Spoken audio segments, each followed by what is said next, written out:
Tuesday morning, 8 o'clock. So that must mean it's another edition of Trash Talk. Yeah.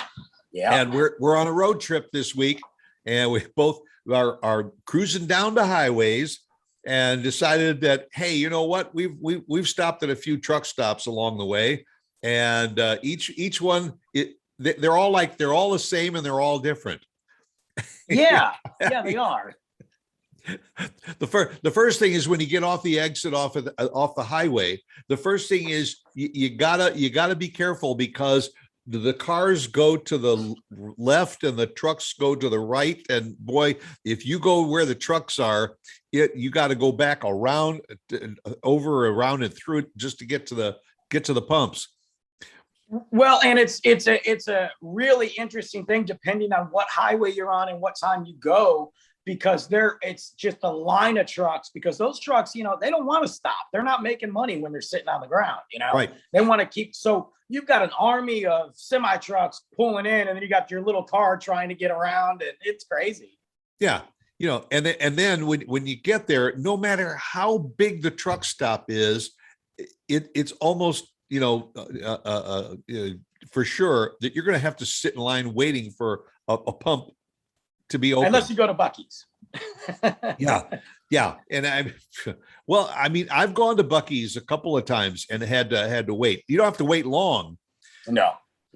But the fun part is watching the cars jockeying around, because all of a sudden somebody's over here at pump number 12 and they see somebody just finished over at pump number 42. So now it's like at the grocery store, everybody hustles to try to get to spot number 42. And then when you do that, pump number 16 just opened up. You're just bouncing around. Yeah. It's I hate that at the grocery store too, but yeah, you see it all the time too, what's great is I like going, well, I love road trips anyway, but I like going to those truck stops, they're not even gas stations, but they're legitimate truck stops when you're on the road and it's one you don't know, like you feel like you've been driving forever. So they still have them. And then they call them Oasis or Oases or whatever. Right. And they would go above the freeway. So you pull over, get gas, and then it would be like the actual inside of restrooms, McDonald's, different stores above the freeway. I thought those were the coolest thing when I was a kid, because I'm like, wait a minute, this is like a bridge with stuff. Like, this is great, and you could look out the window and see the freeway. I just thought those were the coolest. I loved them. Yeah. And also my father-in-law was a traveling salesman. Okay. And he used to tell us when we'd get on the highway to go on a trip or something, he would tell us what exits had the best food, because the truckers always stopped at the diners where the best food was. So, there may be a Buc-ee's or a Love's or something along the highway that's a massive truck stop. But boy, if the next exit had Bob's Country Truck Stop, yeah, that's where you wanted to go. Those are the places. We talked about that on one of our episodes, the road trip episodes. There's a place in Michigan. I swear it's just called Tony's. And it's on the way to Frankenmuth, I think, the Christmas town. Right. And that is a famous, it's a diner truck stop, but it is, because they serve you with your pancakes. They give you like a pound of bacon, and they give you when they give you butter, you ask for butter. It's like a bowl of butter. But it is some of the, it's amazing. And, you just drive and you're like, oh, we got to go to Tony's. Forget all these other places. We're going to Tony's because it's good food, And you'd get your pancakes, and you'd also get your eggs with your pound of bacon and some hash browns, grits, biscuits with gravy. And when you're all finished, the waitress comes over and hands you a bill for $4.25. Right. Yeah. Your bill is the price of 1 gallon of gas these days. Oh my, good look. Can I get another order to go? The worst though is when you're driving and you've been driving for a long time. And nowadays it's a little bit different than it was back in the day when we actually had to use like real maps. Because you could, for the most part, your cell phones, your navigation system will tell you when there's a rest stop, truck stop, gas station, whatever, for the most part. If there are some areas that it's, the signal goes out, but it is awful when you're like, I got enough gas, I'm okay, but I'm going to drive. And then you start driving and you're like, wait a minute, there's nothing for the longest time. And you think there's a truck stop. You just, because you see all these semi trucks, so there's a truck stop down the road, and there isn't. That's one of the scariest situations. I'll tell you, sometime drive from Dallas, Texas to El Paso, Texas. Well, I have no desire to go to El Paso, but yes. I'm telling you, you watch that needle on your gas meter just going down. It's starting to strangle that E, and all of a sudden, there's an oasis. You're like, it's a trucks, and there's two pumps. There's a line on either one. There's also trucks waiting, but the food's usually pretty good there too. I'm a notorious gas drainer, where if my tank is half full and I'm on a road trip, I'm like, we got this. Right. And I do it. I try not to do it when my son's around and it's just me, but I'm notorious. Like, even on the way back, we went to the cabin recently, and even on the way back from the cabin, I was like, I'm gonna drive another 20 miles, to get closer to home before I get. And it's literally like this, it's down flat. My car's yelling at me like, hurry up, I ain't got it in me. Yeah. I'm notorious for that. I don't know why. I just don't want to stop. I hate stopping, And I've learned through a couple of bad experiences that I usually fill up when that needle gets to 1/4 of a tank. You should. I'll stop, fill it up. It's really not even good for your car to run it that low. Yeah. But we're talking about places like Buc-ee's, and folks, if you've never been to a Buc-ee's, you got to go there at least once. And also, if you're in a hurry to get where you're going, don't stop at Buc-ee's. No, that's an hour trip. It's an hour more. Yeah, Buc-ee's is a combination gas station, restaurant. It's a museum. It's a gift shop. It's a bakery. It is about anything you can think of. Buc-ee's has already thought about it. It's one of the greatest things I discovered moving to Texas. I love Buc-ee's. It's not overhyped. It's not overrated. I love it. I love it. The food. I mean, we'll just do it on a random day during the week. I'm like, let's roll out to Buc-ee's just for the heck of it. I try to keep it to where it's only on a road trip day, but because there's one within like 30 minutes of me, I'm like, let's go. Yeah. We got one north on Highway 75 heading up towards Oklahoma. Yeah. The next exit is Buc-ee's Boulevard. They got their own exit. Well, and I go to the one if I'm going, I go to the one out in Denton, which is not too far from Patriot Sandwich Company, by the way. So I could kill two birds with one stone, and we'll just go. Or even when we go down to Austin, it's a given. I'm hitting Buc-ee's. I'm going down to Glen Rose to go camping. I'm hitting Buc-ee's. Like, it's great. And Buc-ee's is one of those places where you may go in just to get a cup of coffee. You're going to walk out with T-shirts. You're going to walk out with caps. You're going to walk out with all kinds of souvenirs and everything. And then you're going to get to your car and say, damn, I forgot my coffee. I forgot gas. I've gone in and I've been in with Luke, and I've been in, by the way, I'm going to give a quick shout out.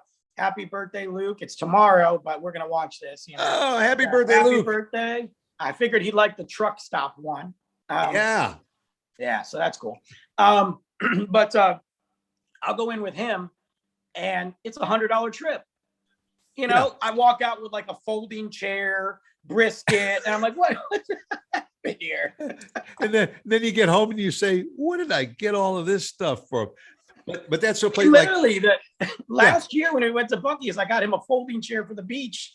Yeah, and while you're on your way to the exit, all of a sudden you pass a little kiosk there, and it says, trucker caps. Buy one, get 3 free. Of course, I'm buying them. So I bought this little tumbler, this Bucky tumbler. It was white, really cool looking. I guess you could put like your wine or drinks in there. I think it's for wine. I've never used it yet, but I thought one day this is going to be really cool to sit on the patio and put some whiskey in there or wine and I bought it 3 months ago and I haven't used it yet. Yeah, you never use it, but it's sitting there on the bar just as, you know, to show that you were at Bucky's. I took it camping or took it to the cabin just a couple weeks ago and I never used it there either. I'd love to find out how many t-shirts they sell annually, because everywhere you go, if you're going to in Texas, if you're going to Austin, you're going to Houston, whatever, wherever you go, you're seeing people wearing Bucky's t-shirts, and yeah, I don't have one. And that's it's the only place you can get them. I don't think you can buy a Bucky's t-shirt online. You got to get it there. You got to go. Yeah, I don't have one. Luke has 3, but I don't have one. I don't even have a Bucky's like cool hat, and he has. No, I don't know. I think he has one. Over the years, another one that is good is Love's. They've got these Love's truck stops and all. And those are big. The upgrade to Love's is not only get your gas and all that kind of stuff and some souvenirs, but they usually have like Arby's and Dunkin' Donuts and a pizza place, and they got all of the franchise places that are there. So you can never go wrong there either. What I always love too on these truck stops, these bigger ones, is when you go in, you see all the odd merchandise they have. There's always inevitably, and maybe not anymore because we're getting to that point where they don't need them. But I remember looking at cassette tapes, rolling the cassette tapes and finding like old cassette tapes or old CDs, or they'll have VHS tapes or movies, and then you always find the oddest t-shirts, like random hats. Like I bought a band, I forget what it was. It wasn't Led Zeppelin. It was an old band. They had a hat for $10, and I was like, yeah, I need that hat. And I just bought it. You know what? It also used to be, you used to go there into those truck stops to buy ashtrays. Really? Yeah, you used to have ashtrays. They were made out of glass. They were made out of metal. They were made out of all kinds of stuff. That and shot glasses. Yes. In fact, that's why you would stop at that brand of truck stop, because whatever state you were in, you would get that state's shot glass. I used to have, I still have a cousin, but he's younger than me, a lot younger than me, but he would collect shot glasses like at a young age. And so whenever we went out of town, we would get him a shot glass. And my Uncle Dennis, travels a lot still, but he would always buy him. His name's Ryan, but we just called him Cuz. And he would always, real great nickname. Anyway. So he would buy him shot glasses from all across the country. He would have them just lined up in his room. He had more shot glasses than me, and that said something. So, but they were cool, they were really cool. Well, and if you've ever traveled Route 66, if you travel Route 66 from Santa Monica, California to Chicago, every stop along the way has got a Route 66 shot glass from Arizona, from Arkansas, from Missouri, Oklahoma, whatever. So people would collect the shot glasses just along that route. I get it though. Like I could see that being a cool thing because that's no different than me and hats and t-shirts. Yeah. So. It's probably cheaper to buy a shot glass, Well, or you buy a hat and you get a shot glass on the side or something, a twofer or a bundle, right? A t-shirt and a hat and a shot glass. Right. I love that though. I love finding those unique Oasis gas truck stops. I just think it is part of American history, And also when you go there and you can buy either a small, medium, large, a colossal, or a drink that you have to use a hand truck to get it back to the car. Yeah. And who wants to, well, you know why they make them that big? Because when you drink it, you can use it as a toilet. So, because there's not another rest stop for 150 miles. That's right. Yeah, it's a dual purpose. But that's multitasking your drink cup. Right. And I'm not saying I haven't done that before. So. Oh no, none of us ever have. Typically, I just stop on the side of the road and I don't care. But then I'll end up on a list. Well, yeah, for us guys, the whole world is our toilet. It is. Yeah. Sometimes I feel like the world is a toilet. And we are just the messengers. That's the truth. But hey, folks, we are the messengers, bringing our show to you every week on Tuesday mornings at 8:00 in the morning. We're glad you joined us again this week. Hope you had a great time. Hop in the truck and head out on down the highway, and we'll be right back here with you next week. Same time, same place. Okay, go out and make it a good one. See you guys.